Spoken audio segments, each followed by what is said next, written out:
வணக்கம் Tamil total channel நேயர்களே. கும்பகோணத்தில் மளிகை கடை நடத்தி வந்தவர் குமரேசன் செட்டியார். அவர் மனைவி சிவகாமி ஆச்சி ஒரு சிறுவனை தான் தத்தெடுத்து வளர்த்தாங்களாம். சிவ சிவ என்ற நாமம் தவிர வேறு எதையும் அறியாதவர் குமரேசன். தினமும் காவிரியில் நீராடிவிட்டு அங்குள்ள சிவன் கோயில்களுக்கு சென்று வழிபடுவார். அன்னதானம் செய்வார்.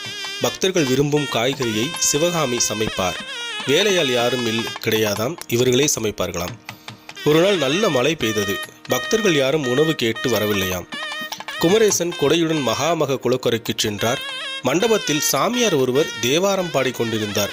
அவரை வீட்டுக்கு விருந்தினராக அழைத்து வந்தாராம். சிவகாமி அவரிடம், ஐயா, தங்களுக்கு பிடித்த காய்கறியை சொன்னால் சமையலை தொடங்குவேன் என்றார்.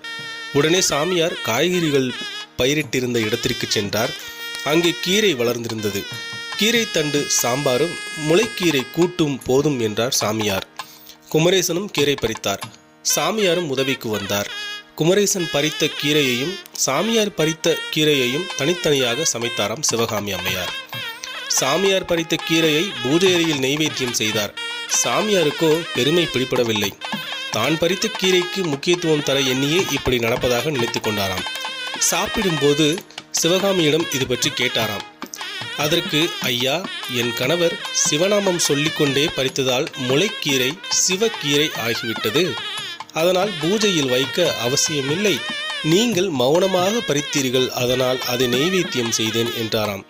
இதை கேட்ட சாமியார் கலங்கித்தான் போனாராம். தம்பதியின் சிவபக்தி முன் தனது துறவு போலி என்பதை உணர்ந்து கொண்டாராம். இந்த தெய்வ தம்பதிகள் ஒரே நாளில் இறந்தனர்.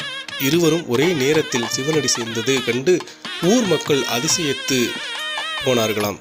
1938 கும்பகோணத்தில் வாழ்ந்த இந்த தம்பதியின் அன்னதானம் பற்றி காஞ்சி மகா பெரியவர் பெருமையாக குறிப்பிட்டுள்ளார். இந்த வீடியோ உங்களுக்கு பிடிச்சிருந்தா லைக் பண்ணுங்க, ஷேர் பண்ணுங்க, சப்ஸ்கிரைப் பண்ணுங்க.